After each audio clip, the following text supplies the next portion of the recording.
बसत है सदा आपनो धाम।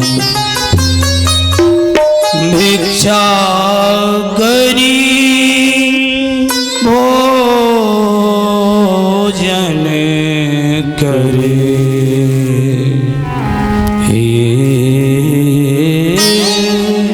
जपे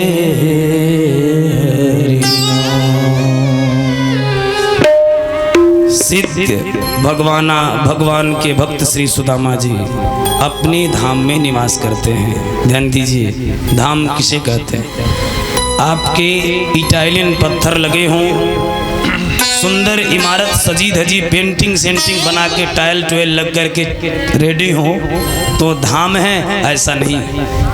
एक झोपड़ी है वो भी धाम बन सकता है। कब? जब उसमें भगवान का भजन हो और भगवान की इच्छा से जो धन मिले वही धन उस घर में आवे, तब वह धाम है। आज सुदामा जी भगवान का भजन भी करते हैं और भगवान के कथाओं को कहते हैं और उन कथाओं में जो उनको भिक्षा मिलती है प्यारे, देखिए भीख नहीं मांगते सुदामा, भिक्षा। भिक्षा क्या है? जो दूसरी की इच्छा, दूसरे की प्रसन्नता पर भगवान की सेवा में मिल जाए उसे भिक्षा कहते हैं। और जो जबरदस्ती किसी से मांगा जाए, मन नहीं है देने वाले को फिर भी हम मांग रहे हैं हमको दीजिए, तो वह भीख कहा जाएगा।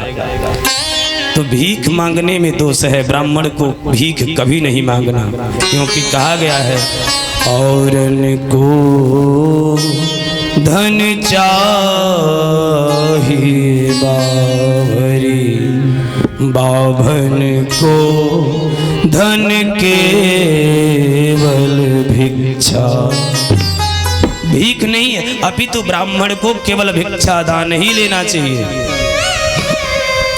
मांगना नहीं। जो दिया उसी में संतोष करना। देने वाला अपना बना रहा है, जितना देगा उसी के अनुपात में उसको मिलेगी। आपने किसी को सड़ा फल दान दिया है तो सड़ा ही मिलेगा, सुंदर फल दिया है तो सुंदर फल प्राप्त होगा। आज नरोत्तम दास लिख रहे हैं सुदामा के इन धर्मपरायण होने में उनकी पत्नी सुशीला परम सहायता कर रही है।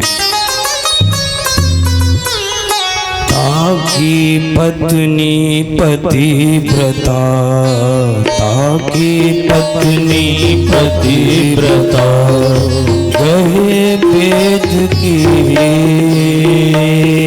गहे वेद की।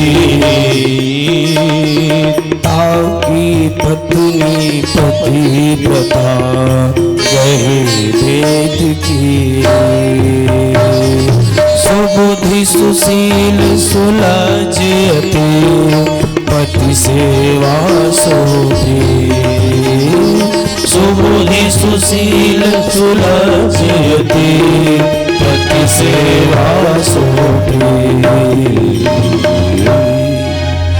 पति के ही सेवा में जो प्रीति रखने वाली है, स्नेह रखने वाली है, ऐसी परम पतिव्रता नारी सुशीला सुदामा जी की धर्म पत्नी है।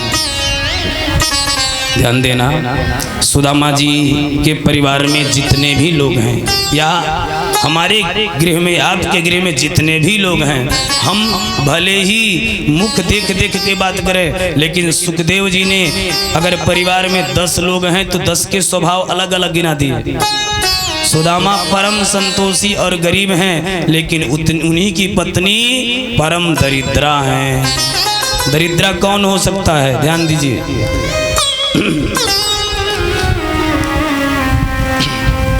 दरिद्रो अस्तु असंतुष्ट कृपणो यो जितेंद्रिय।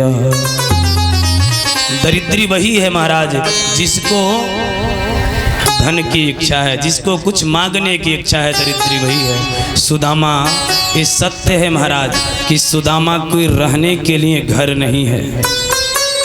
गर्मी के समय में तेज तड़के की वह ताप उष्मा सूर्य की लपलपाती विशाल जला देने वाली उष्मा किरणें सुदामा के घर में बिना रोक टोक के आती हैं, ये सत्य है। लेकिन सुदामा दरिद्र हैं, बिल्कुल गलत है प्यारे।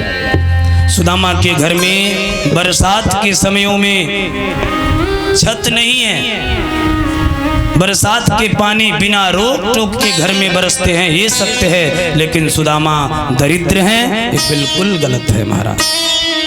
कहते हैं कि ठंडी के समयों में सुदामा के गृह में एक कंबल नहीं कि अपने बच्चों को ओढ़ा करके गर्मी दे सके, बच्चे ठिठुरते रहते हैं, ये सत्य है। लेकिन सुदामा गरीब है, सुदामा दरिद्र है, ये बिल्कुल गलत है।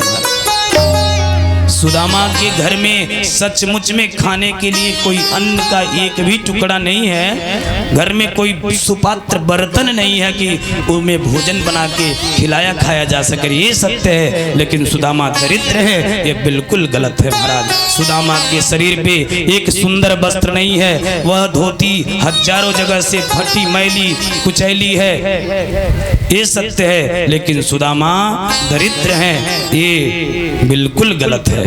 सुदामा के अंग पर मांस नहीं दिखते, हड्डियां ही हड्डियां दिखती हैं, ये बात सत्य है। लेकिन सुदामा दरिद्र हैं, ये बिल्कुल गलत है। क्योंकि मांगने वाला ही दरिद्री होता है और भगवान के कृपा प्रसाद में संतुष्ट रहने वाला, परम संतोषी रहने वाला गरीब हो सकता है, दरिद्री नहीं हो सकता। इसका प्रमाण मैं आपको दे रहा हूँ। एक संत है, उस संत ने घर से जैसे ही बाहर निकले तो क्या देख रहे हैं, दरवाजे से बाहर एक मार्ग था, रोड, उस रोड पे उस सड़क पे एक उनको फूटी कौड़ी मिल गई, चवन्नी मिल गई। उस चवन्नी को उठाया और उठाकर संत ने विचार किया कि यह चवन्नी मैं उसको दूंगा जो परम दरिद्री होगा। और संत ने एक नहीं अपितु पूरे विश्व में भ्रमण किया, कहीं भी उसको दरिद्री नहीं कोई मिला महाराज। पुनः उसी स्थान पे आते हैं तो क्या पूर्व देश के राजा का सैनिक पश्चिम देश के राजा के तरफ दौड़ के जा रहा है। संत को कहा भाई महाराज जल्दी हटो, संत जी जल्दी हटो सामने से। अब संत महाराज घबरा गए, क्या बात है, और घोड़े पे सवार होकर के वह सैनिक दौड़ा दौड़ा जा रहा है। संत ने कहा तो उस सैनिक ने जवाब दिया कि मैं पूर्व देश का राजा का सैनिक हूँ और पश्चिम देश के राजा के पास जा रहा हूँ। पश्चिम देश के राजा, बोल भक्त भगवान की जय हो। वाके बिहारी लाल की। पश्चिम देश का राजा के पास मैं जा रहा हूँ। महाराज बड़ी सुनने की बात है, विचारने की बात है, सुनिए। इतने में बीच मार्ग में खड़े हैं श्री संत शिरोमणि कि आज मुझे जिसको ढूंढ रहा था मिल गए। पूर्व देश के राजा के पास धन नहीं है, कहा कि पश्चिम के देश के राजा को लूटना चाह रहा है। कहा धन तो है महाराज, लूट के और धनी होना चाह रहा। संत खड़े रहे, राजा आया, राजा को रोका। राजा ने कहा महाराज हटिए, मेरा शिकार निकल जाएगा। संत ने कहा 1 मिनट उतर जाइए, मैं छोड़ दूंगा, रोकूंगा नहीं। जैसे राजा उतरे, राजा के हाथ में चवन्नी रख दिया संत ने। अब जैसे संत ने चवन्नी रखा, वह संत का चवन्नी देखते राजा बौखला उठा। ये क्या कर रहे हो महाराज, चवन्नी मेरे हाथ में फूटी कौड़ी रख रहे हो। कहा क्यों, बुरा लग रहा है? इसी धन के लिए तुम एक राजा को मारने जा रहे हो, यही तो धन है, तो ले लो ना। अब राजा को तुरंत वैराग्य हो गया। हो अरे राजन, जिसकी तृष्णाएं बड़ी हैं वही दरिद्री है, जिसकी इच्छाएं बड़ी हैं वही दरिद्री है, और जिसने अपनी इच्छाओं को मोड़ दिया, भगवान से जोड़ दिया, वही सुदामा जैसा परम गरीब सुखी है। बोल भक्त भगवान की जय हो।